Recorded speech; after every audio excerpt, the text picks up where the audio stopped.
അസ്സലാമു അലൈക്കും. വിവാഹം തടയപ്പെട്ടാൽ അത് മാറി മറ്റൊരു വിവാഹം നടക്കാൻ വേണ്ടിയിട്ടുള്ള ഒരു വീഡിയോ ആണ് ഇതിൽ പറയുന്നത്.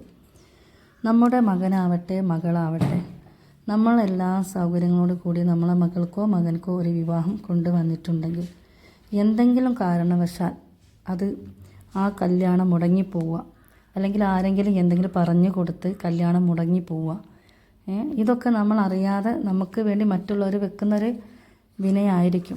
എന്നാൽ അത്തരത്തിലുള്ള ആളുകൾ ഒരു തരത്തിലും വിഷമിക്കേണ്ടതില്ല. പണ്ട് കാലത്ത് ഇമാം ബൂനി അവരുടെ സമീപത്തിൽ ഒരു പെൺകുട്ടിയെ കൊണ്ടുവന്നു. എന്ത് ചെയ്തിട്ടും വിവാഹം നടക്കുന്നില്ല. മഹാൻ അവർകൾ പറഞ്ഞു, അള്ളാഹുവിൻ്റെ ഇസ്മായ യാ മൊയ്സു ധാരാളമായി ഓതാൻ ഉപദേശിച്ചു. എന്നിട്ട് പറഞ്ഞു, നിങ്ങളുടെ വിവാഹം തടസ്സപ്പെടുത്തിയിരിക്കുകയാണ്. ആ പെൺകുട്ടി ഇഷ്കിനെ ധാരാളമായി ഉരുവിട്ടു. ഒടുവിൽ വിവാഹം നടക്കുകയും ചെയ്തു.